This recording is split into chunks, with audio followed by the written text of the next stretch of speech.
Well, welcome to episode 12 of the Wright County Restoration Project podcast. I'm Jamin. And I'm Sam.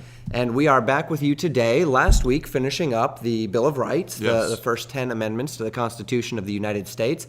And this week going in a little bit of a different direction. We were talking about it over the course of thinking about where we wanted to go next. And we thought that perhaps the next thing to do would be to talk about the history of the presidents of the United States. Certainly there are some presidents that are more well known than others. Absolutely. I'd imagine that many of you listening had to, at some point within your career, your schooling, maybe memorize the presidents in order or something to that effect. And yet a lot of people don't know too much about the various presidents. And as we spoke of over the last couple of weeks from time to time, some of the presidents who are lauded in our history are perhaps not as were not as beneficial to the United States, or at least to its founding, as some might think. Right. And then other presidents today are starting to be really torn down in Yes. the view, society's view of them, and maybe on some spurious grounds. Very true. So we're going to begin with President number one. That would be George Washington today, and we'll see how this goes. We're going to talk today about the nature of his presidency, maybe a Yes. little bit of history about him as well, some of his character, and then either next time we're together, or perhaps when we get to the end of this series, as we'll probably be doing several presidents in a row a lot of times for ones that we don't know that much about or that are not all that interesting. We might be able to go back and talk about the ones that are being attacked today and and the grounds upon which they are being attacked, either solid grounds or not. So we'll see how that plays out. But for today, George Washington. And what do we have to say about this, our first president of the United States? Well, I think it's interesting when you look at, just through history, Washington is probably the most revered American Yeah. throughout history. And that's the way it's been taught for a long time. Now, not so much. But if you look at, if any of you who are listening are a bit older, or especially your parents and grandparents, would remember pictures of Washington and Lincoln being in a schoolhouse, very much a part of American culture. Much of Washington's life and early life and later life even gets into a bit of myth and lore about chopping down cherry trees and those kind of things. And so those are interesting things to think about, and hopefully as we kind of talk about who Washington was, his character, and historically what we have about him, hopefully we'll be able to shed a little bit of light on why he was so loved. Yep. And also also look into, like you said, maybe even some of the reasons, maybe further on, look into some of the reasons why he's being torn down today, and sadly, maybe even misrepresented in some of the things that are being written on him today. So I think it would be good to start. Just a brief overview. Washington, his family line, as the Washington family, comes over with his grandfather, John Washington. And this happens at a time, interestingly, and this kind of ties into something we were just talking about with the differences between the North and the South, and the makeup of America. And I just want to briefly touch on this, but it helps in your understanding of America as we know it today, because we think of America, even though some places we go, people talk a little different than we do. Customs are a little bit different, but we're all one nation. We all stand up and salute the flag, and we're all pretty much on the same page when it comes to that.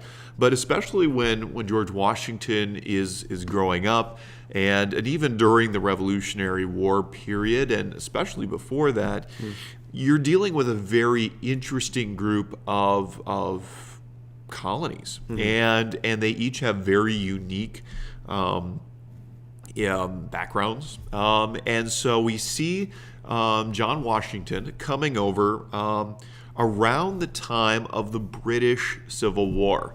This is a time when Cromwell and the the Puritans were fighting against what they called the Cavaliers, was more the aristocracy, and there was an actual war going on and they were able to depose the king at the time, and many of the aristocracy, who weren't all bad, come over to America and settle in large land tracts in the South.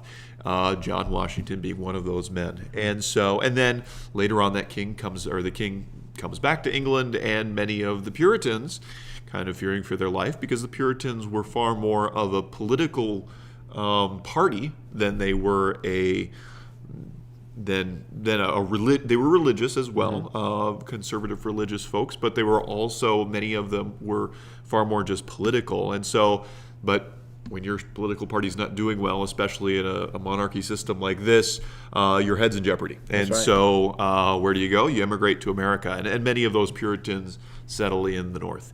And so this starts a kind of an interesting seeds that begin to just the way the land is laid out, the way the people are using the land. It's very interesting, and it actually does play out all the way through the American Civil War and even further on, how these early foundation things lay out. But enough said about that. John Washington, yes, he has his grandson George Washington. He's born on February 22nd, 1732, and he is born to Augustine Washington and his wife Mary Bell Washington. And George Washington loses his father at 11.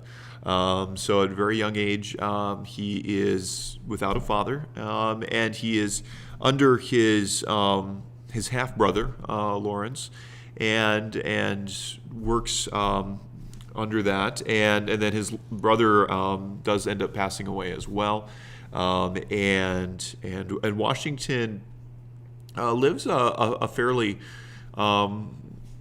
there are difficulties in his early life, but he does come from somewhat of the Virginia aristocracy, as it were. So he's not in need for a lot, but he does lose some people that are very close to him, and that is something we see throughout Washington's life, that he does mourn the loss of quite a few of those that he loves. But that's sad part of history. We live in a time when you don't people don't die nearly as often as they did back in those days. So another thing to keep in mind as we're going through this, people's lifespan was quite a bit shorter than it was in these days. Absolutely. Yeah, it's very interesting to look into his younger years and some of the things that he did at that time. It really kind of tailor-made him, not just into a leader, but into a good soldier. Right. And Right. He was a good leader, but he was a good soldier, and he spent time scouting, and he Yes. spent some time exploring. And it turned him into the kind of man who would be really tailor-made for the revolution. On top of that, though, as you mentioned, not just the fact of him being a leader or any of those things, but also the fact that he was of that aristocracy. Yes. It's important for us to remember. We see today this very strong push in a couple of different ways against what we call the elites of our culture, right? Yes. And the one push is that communistic push, the idea of the proletariat versus the bourgeoisie, and that has always been a push of envy, right? There's always Right. been a push of they have things that we don't have. It's kind of the Occupy Wall Street movement, the 1% movement, and this sort of a thing.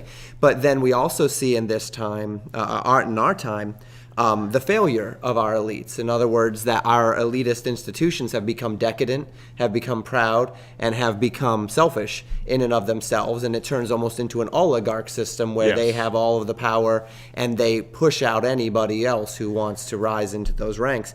But what we see in this early colonies is we see these aristocratic Yes.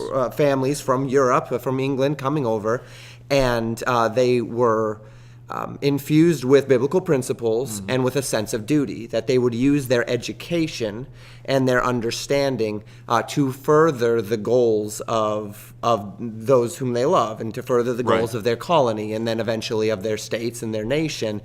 and men who would lend their expertise, lend their education, and even lend their wealth to greater causes than their own. And we see in that as well George Washington really coming from the kind of stock that would properly suit him to do what he needed to do for the country. Absolutely. And we do see that where Washington is a very good mix of the independent, the free and independent, American, one of the first American to really forge ahead this new nation, but also a man who had the name and the backing and means. Yeah. If you think about it, to have the means to dedicate his life, quite a bit of it, to the founding of this nation. And so just any person, any small farmer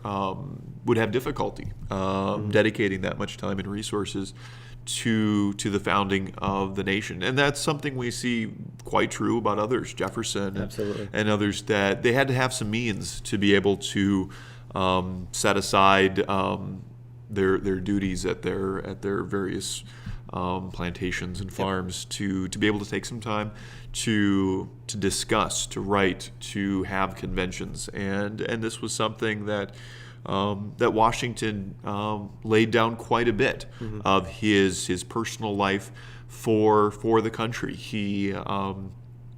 It's funny if you look at his life, he goes from oftentimes and especially before the Revolution and then kind of these intermittent times, Washington really wanted to be just a farmer. Yep. He wanted to be a quiet farmer, enjoy his home, Mount Vernon, and the nation continues to call him first to be the general of the colonial troops during the Revolution.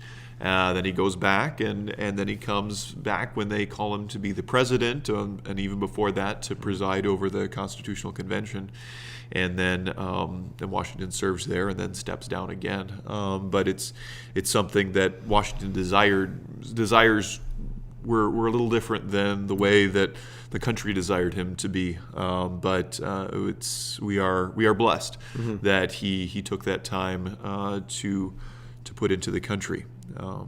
Yeah, he was a reluctant leader Yes. in those senses. And oftentimes the best leaders are the reluctant leaders. Very true.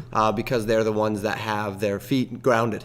And that's an important thing in leadership, is that that one's feet remain on the ground and that one understands who you are and where you come from. And that reluctance, I think, worked in his favor over the years. They definitely did. I think it's interesting to look at where did Washington get his military training, and it's interesting. He's fighting alongside the British.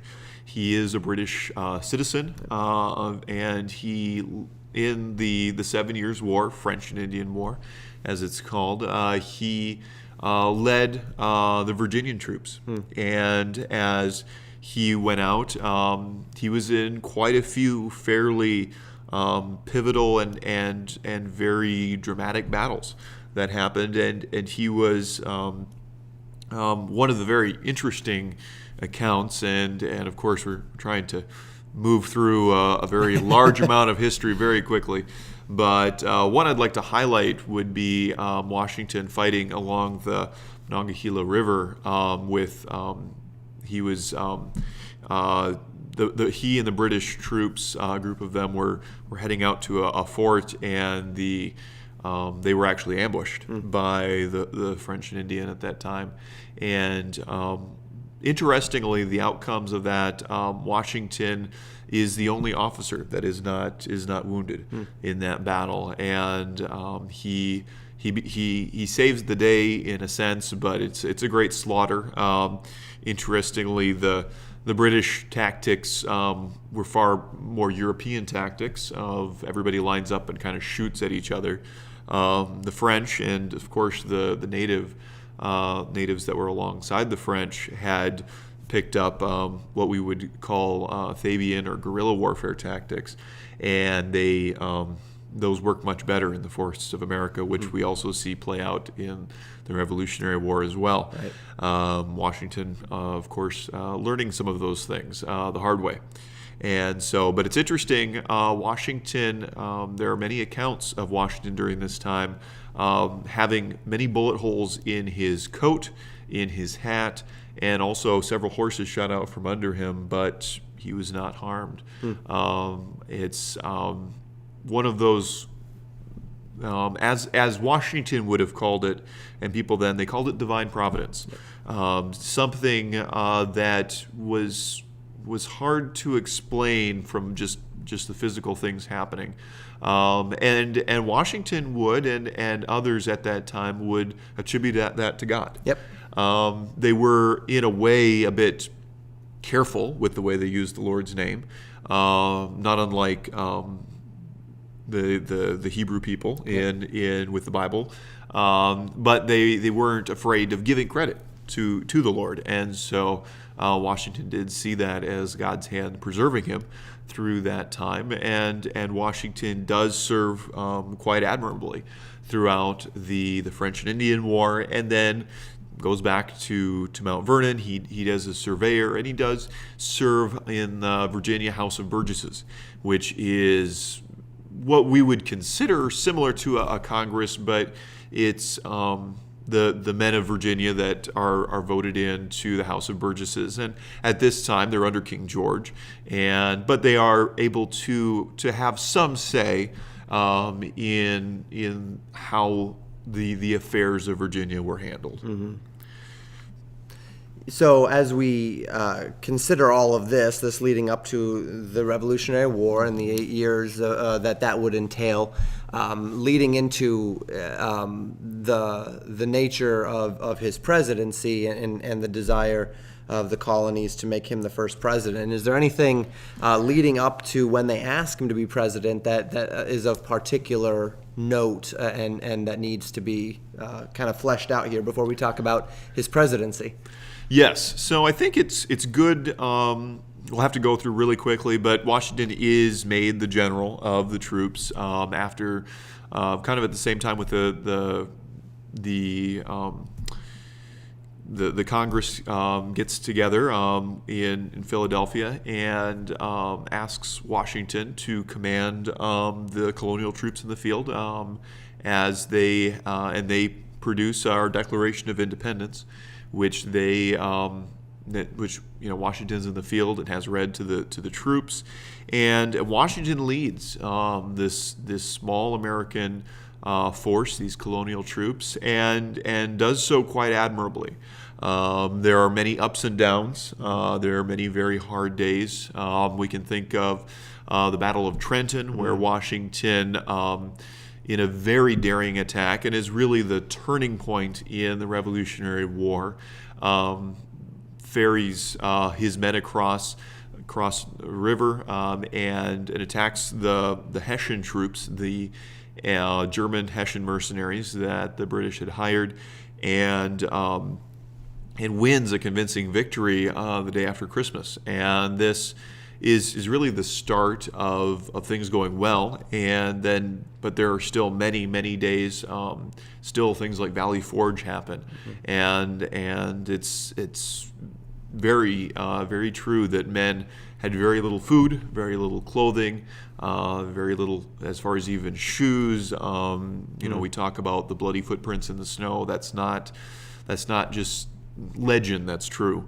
Very much so. If you want a very interesting look at the life of a colonial soldier, there is and I believe you can find the audio book for free online, but it's the story of Joseph Plum Martin, and he wrote as a very young man, but he fought during the whole American Revolution. It's an interesting picture about the starvation, the just how deprived of just about anything, and how by a very close thing, a very thin thread, the whole American Revolution hung. And yet Washington, with the help of many other generals, and I guess I would like to put divine providence, with God's help, for sure. There was many times when things should not have gone the way they did, but Washington and the colonial troops, and at the end, with the help of the French, Yep. were able to force the British to surrender and push them out. It's interesting, even when the Continental Congress is formed to put together the Constitution, there's still places that the British still kind of occupy, and it takes them really forming a real cohesive government in the Constitution to actually force them out, to deal with a lot of monies that they still owed Britain and other places. There were some things that they really had to work through. And so this does get us to that point, the point of the nation calling Washington to preside over the Constitutional Convention. And over that summer, they labor over the document that we would know as the Constitution, and which we've been talking about in these past couple episodes. And at that time, and by the way, is just an interesting book. If you want to study more about that Constitutional Convention, I would recommend the book "The Miracle at Philadelphia." It's a little more in depth and talks about how those men got together on those hot summer days and debated what we now know as our Constitution, and also and as we talked about, and after that with the Bill of Rights being a very important part of building the foundation for the government that we now have. And so you have Washington. Interestingly, each of these times when he's a general, he freely lays down power. Each of these times, and this is part of what really shows the character of this man, and really is why I guess I believe he is so loved. Yeah. Is that every time he is asked to serve, he serves nobly, he serves honorably, and then puts that power down. He does not seek to be a dictator. He does not seek to be a king, which some historians would believe could have possibly happened. Washington's popularity, his ability to just the popularity that he had at the time, especially after the Revolution, Washington could have probably taken that kind of command, and would have been a real tragedy to have happened. But it's not unlike what we see happen after many revolutions, particularly the French Revolution. Napoleon Bonaparte comes in right after that, and picking up a strongman dictator type to lead the nation out of its dissolution and all that is very traditional throughout history. So it's a very unique thing that Washington lays that power down, and yet the country kind of asks him once again, as we talked about with the presidency, once they have the Constitution, they need a president. And so they ask Washington to be the president and John Adams to be the vice president.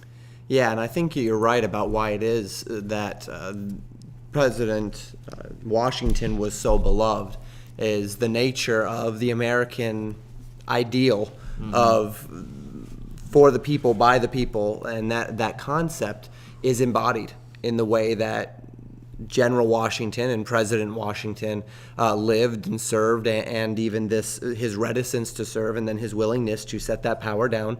We talked today about the fact that once you give the government a measure of power, it's never coming back. And so Right. you want to be careful not to give anybody a measure of power, because that power doesn't come back. But that was certainly not the case with the spirit of George Washington, where Absolutely. they conferred upon him any number of responsibilities, privileges, and authorities. And he, once again, talking kind of about that mindset of the aristocracy among those who were virtuous in the aristocracy, they saw power not as a means to dominate, which is interesting when we'll talk about some of the controversy about George Washington as a slave owner and whatnot. Yes. But they saw power not as a means by which to dominate the weaker or the other, but they rather saw power as a means by which to facilitate the lives of others, and something which they would then gladly lay down, at which point that it was necessary, even including how he treated his slaves, as we'll talk Yes. about, even laying down that power at the time that it was right in his eyes to do. So I think that you're right. I believe that would be the essence of why it is that he's such a beloved figure. And that is what the heart of the American founding and the American sensibility seeks to, is those who use power not to pursue their own ends or to pad their own pockets, but rather using power to facilitate the needs of the many. Yes, absolutely. Absolutely. And I think that does, in a way, the people recognize that. Yeah. And it was a very spectacular thing to see governments change hands. We'll talk maybe a little bit more about Washington not only becoming president. That's a very special thing, and one of the first times these kind of things happen in history.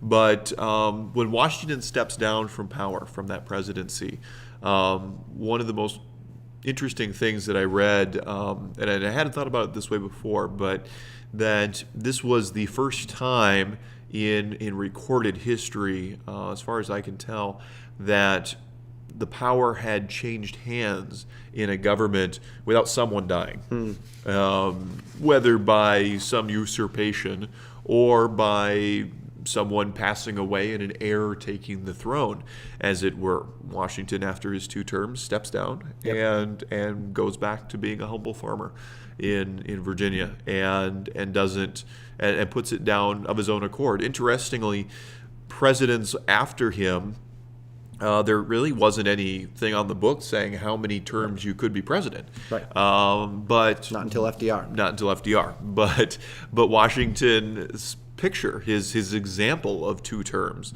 is what really sets the precedent for, and that had to be put into law when FDR decided, who cares? But up until after that, 2 terms was kind of the tradition, because that was Washington's the precedent that he set through that. Just kind of to give you an idea of what the American people thought of Washington, here's a little statement out of this book. It's called Building a Nation by Charles Carlton Coffin, and it talks about kind of the after the American Revolution, America becoming a nation. And here's just a little snippet of what once Washington was elected to be president, he has to make his way from Virginia and to the seat of government, and he this is kind of what greets him along the way. He kind of wanted to do it quietly. The nation wouldn't let that happen. And so here, let me just read briefly what this looks like. So on April 16th, 1789, Washington left Mount Vernon for New York to enter upon his duties. He wished to travel quietly, but crowds welcomed him in every town. He rode beneath triumphal arches, and fair maidens strew flowers in his path. He crossed from New Jersey to New York in an elegant barge manned by 13 shipmasters in white uniforms. The ferry stars were hung with crimson. The best carpet in the city was none too good for him to walk upon as he landed. Military companies escorted him along the streets, and so they kind of rolled out, as it were, the red carpet for George Washington, and he was very well beloved. People wanted to see him. People really appreciated what he had done for the country, and this is before he serves his 8 years as president. Mm-hmm. Yeah. And as a president, one of the things that really stood out to me, we talk about various elements of setting precedent, and he had cabinet positions that he appointed, and as he did so, his Secretary of State was Thomas Jefferson, and his Secretary of the Treasury was Alexander Hamilton. Mm-hmm. And it's interesting to note that these men thought very differently of the nature of government. And as we look at the various ways that they looked, of course, you see Hamilton was significantly more like Washington, a federalist, thinking of a strong centralized government, whereas Jefferson was significantly less interested in that and was significantly more about states' rights. And it was a very important thing for Washington as a president that there be this parity, this balance between the various elements and thinking. Once again, another strong reflection of his humility, that he did not just surround himself with men who thought like him or who wanted what he wanted, but he surrounded himself with good, wise men on all sides, even those who would oppose him or who would think differently than him, in order to come to the wisest and most virtuous of decisions. Absolutely. And Washington definitely understood the need for those differing opinions, and that was something that we see, sadly we don't see as much of today, but is something that we see in many of the great presidents, a definite understanding of the need for multiple angles on an opinion, for differing opinions in their cabinet, and listening to those differing opinions, yet being a strong leader, right, and leading out in the way that they see is needed, but not shutting out and censoring other thoughts and ideas. Mm-hmm. Very good. Well, what else do we have on him that is worthy of our consideration? Yes. So I think it's interesting to note, and like you said, kind of some of those differing of opinions. It's interesting. You really have these two parties form under during the time that Washington is president, and we have what are called the Federalists, which Washington was one of, like you talked about, and then you have the Democratic Republicans, the folks that really Thomas Jefferson kind of led that wing, but they desired to see as far more power in the states and very little power in the central federal government. It's interesting kind of looking at how this was kind of bore out throughout throughout Washington's presidency and through his personal time as president. There was some bad blood just in the way Washington handled himself, and Washington understood the need to have to have that office of the president, to have some respect, and to have some lines drawn where there would be that he was representing this new these 13 colonies, but it did give some offense to some folks. And as we'll continue on, we'll talk a little bit about Thomas Jefferson when he is president. He conducts himself as a president far differently than Washington did. But just to go into a little bit of that, just to picture that. So these two groups, you have the Democratic Republicans here, and just another excerpt from here. The Republicans, which is those Democratic Republicans, not to be confused with Republicans today or the ones that voted in Lincoln, they're different, accused the Federalists of desiring to overthrow the Republic and set up a monarchy. They slandered Washington by reporting that he wished to become king, and were gratefully offended because, when elected president, he returned no visits and maintained a courtly etiquette. So he understood the office of presidency and held it in a high regard. He believed that the chief magistrate of the nation, as representing the sovereignty of the people, should be treated with due respect and honor. He rode in a coach drawn by 6 horses, and he needed them, for it was a heavy lumbering affair. 2 footmen rode behind, and when he walked in the streets, his servant in livery followed at a respectful distance. People could not run into his house and shake hands with him at all hours, but only on Tuesday afternoons from 3 to 4 o'clock, all of which gave great offense to the Republicans, these Democratic Republicans. They didn't appreciate that very much. The Republicans were also offended because Mrs. Washington held receptions, which were confined to persons connected within the government and their families, and foreign ministers and ladies and gentlemen of refined society, Guests must appear in full dress. Mrs. Washington stood upon a diocese, and the guests bowed and curtsies when presented. So they would have these state dinners. Washington is setting precedent for these things. He is showing how these new Americans, this new American president, entertains guests, entertains dignitaries from other countries, and how this is to be done. Yet, not everybody's happy with it. That's nothing new. Those kind of things get that way even today. Yep.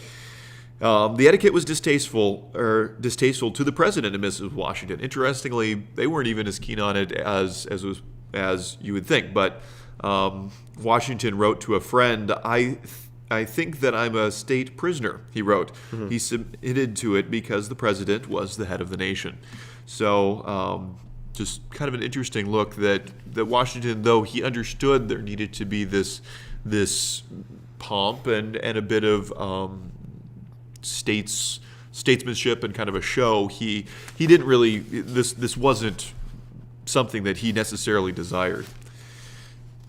And so this just goes on, and there would be bitter feelings and bitter arguments between these two branches or two kind of parties, and you would have various groups kind of vying for power, and that starts quite early in the American experiment, as it were. But Washington, yes, as he deals with and many things that were difficult. He dealt with what was called the Whiskey Rebellion and actually formed troops and had to go put down. There was taxation under this new government, and some people weren't very happy about it. And so Washington had to put that down. He did some things that did show the strength of this new constitution, this new government, under a federal system, that there was a government that where the states did have to cede some power to this federal government. Not nearly the kind of power we see today, but still a federal government that controlled shipping, that also was a way that America could represent itself to the other countries in the world, and it have kind of a place on the world stage. Yeah, and of course he signed a couple of treaties, and he would, of course, those had to be ratified by Congress, as we know from the Constitution and such. But he was instrumental in, as you said, and I think that this is his big legacy, is the precedent which he set, precedent which I think even sometimes unconsciously was carried over into the president's idea, as we consider the various elements of him seeking to represent the office of the president well. Right. And we consider that concept of the office of the president and the nature of its dignity as a representative of a state representing ourselves to the world. And he took that very seriously, very much so.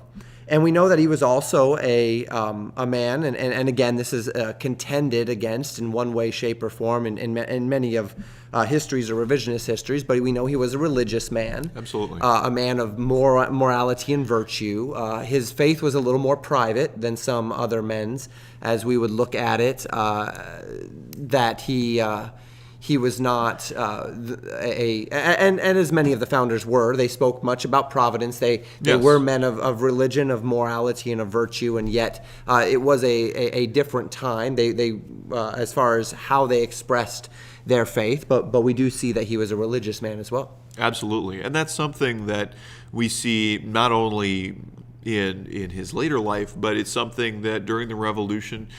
We see multiple accounts of his generals and people finding Washington praying. Mm-hmm. Washington was a man of prayer, and you may have seen paintings of Washington praying in the woods by Valley Forge, those type of things, and those aren't just American folklore. There are detailed accounts of Washington in prayer quite often, and when one does understand the difficulties of the Revolutionary War, it's no wonder that he did turn to prayer. And it is also as interesting that Washington did, and even a man like Benjamin Franklin, who one would, looking at history, was probably one of the least Christian men in the founding group, calls that Constitutional Convention to prayer. One of the things I find interesting and encouraging about it is that as a man of piety, he was also a man who was devoted to those first principles of religious liberty. Absolutely. There's a letter that was written 18th of August, 1790, and it was written to a Hebrew congregation in Newport, Rhode Island. If you've been listening to our podcast for any manner of time, you know that Rhode Island was a unique place in the colonies in that it was where it was founded by Roger Williams. And Roger Williams founded Providence, Rhode Island as a place of religious freedom. Not only was the First Baptist Church started there, as we talked about in that episode, but it was a place where Catholics and Jews and Indians would all come for the opportunity to live freely and to live outside the bounds of persecution for their faith, really to get away from the kind of the puritanical overreach of some of the other colonies, particularly those in Massachusetts. And so when he arrived and he visited Rhode Island, he visited a little later than some other places because Rhode Island was a little slow to ratify. But when he got there and he visited them, this synagogue, a Hebrew congregation in Newport, likened him to Daniel in the courts of Babylon. And he was, of course, thankful and blessed by their thoughts and their sentiments of sort. And he wrote a letter back to them in 18th of August, 1790. And he wrote this. He said, "Gentlemen, while I receive with much satisfaction your address, replete with expressions of affection and esteem, I rejoice in the opportunity of assuring you that I shall always retain a grateful remembrance of the cordial welcome I experienced in my visit to Newport from all classes of citizens. The reflection on the days of difficulty and danger which are past. The Rhode Island had been occupied by British forces, and at that time there were about 25 Jewish families that were in the synagogue, and they had to disperse, and they were just now putting their lives back together after such time. He says, the days of difficulty and danger which are past is rendered the more sweet from a consciousness that they are succeeded by days of uncommon prosperity and security. If we have wisdom to make the best use of the advantages with which we are now favored, we cannot fail, under the just administration of a good government, to become a great and happy people. The citizens of the United States of America have a right to applaud themselves for having given to mankind examples of an enlarged and liberal policy, a policy worthy of imitation. All possess alike liberty of conscience and immunities of citizenship. It is now no more that toleration is spoken of as if it was by the indulgence of one class of people, that another enjoyed the exercise of their inherent natural rights. For happily, the government of the United States, which gives to bigotry no sanction, to persecution no assistance, requires only that they who live under its protection should demean themselves as good citizens, in giving it on all occasions their effectual support. So in other words, you can believe what you believe as long as you are not going to subvert the government of the United States. It would be inconsistent with the frankness of my character not to avow that I am pleased with your favorable opinion of my administration," calling him a Daniel, "and fervent wishes for my felicity. May the children of the stock of Abraham who dwell in this land continue to merit and enjoy the good will of the other inhabitants, while every one shall sit in safety under his own vine and fig tree, and there shall be none to make him afraid. May the Father of all mercies scatter light and not darkness in our paths, and make us all in our several vocations useful here, and in his own due time and way everlastingly happy." So we see this very strong statement of religious freedom. Many of the reformers who would have come over would have been relatively anti-Semitic, along with Catholics and such, and yet he reflects upon this, a measure of grace and a measure of openness, and this recognition that, as it was his expectation, that we all have this liberty to live outside of the sanction of bigotry as long as we are able to deport ourselves as good citizens in relation to our government. And so we see there some boundaries, even as it related to the founders' thinking of religious liberty, that we're not going to give liberty to those who would seek to use that liberty to destroy the very nation that it lives in, but simultaneously to yield the liberty of conscience and immunities, of citizenship, not just by the indulgence of one class of people upon another, but by the natural rights of creator of creation and creation's God. Absolutely well put. Very good. Well, we are running short on time. Much more could be said, obviously. Absolutely. George Washington is a character of tremendous importance and a man of a lot has been written about him. But how should we end this, our 12th episode of the Wright County Restoration Podcast? Well, I think it's good to remember not only have many of these accounts, and hopefully some of what we presented was new to you, our listeners, but to remember that it is a good thing to go back and to study those that have come before us, and to understand why they were so revered, what they came through, what they have given us as in a country that there is still much of the framework and the hard work and really the laying down of one's life for duty for one's country, and of course Washington was not alone in this. There have been many that have done that over the years, but it is something to remember and also to go back. I would highly recommend as you do your own study of Washington, of the other founders of the American Revolution, or even of the presidents, as we're going to continue to walk through these various men that have led our country for their terms, to go back and look exactly what they said, or people said that were around them. Look at older documents. That's something I appreciate about wall builders and other type of organizations, that you need to go back to those original documents. Sadly, much has been left out, intentionally or unintentionally.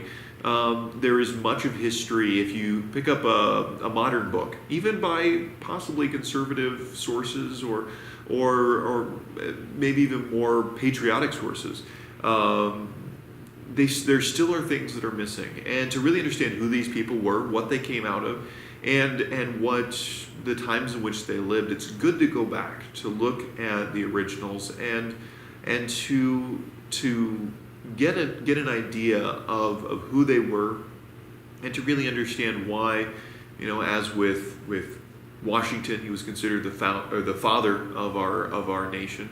To understand why did people give him that kind of a title? Why did people revere and respect and hold him up as a role model, someone that we should emulate in our lives, and someone that many a young person growing up was looked to be like a Washington, and as we talk about the restoration project here in Wright County, that's something that we'd like to bring back to highlight the positive character qualities in a person like Washington and others, and encourage those that are listening to learn more about him. We can't present everything here in our brief time here, but to take some time to study some original things, yes, to look up what's out there, and to be discerning. Usually in these cases, older is traditionally better in these things, but also, yes, much came out about things do wind up getting into the realm of legend or hearsay, and one needs to be careful. But I would definitely highly encourage you to dig in for yourself, to study for yourself, and really find out what those who have gone before have given us in this great country. Yeah, and I don't think I could echo those words enough. That original sources are key.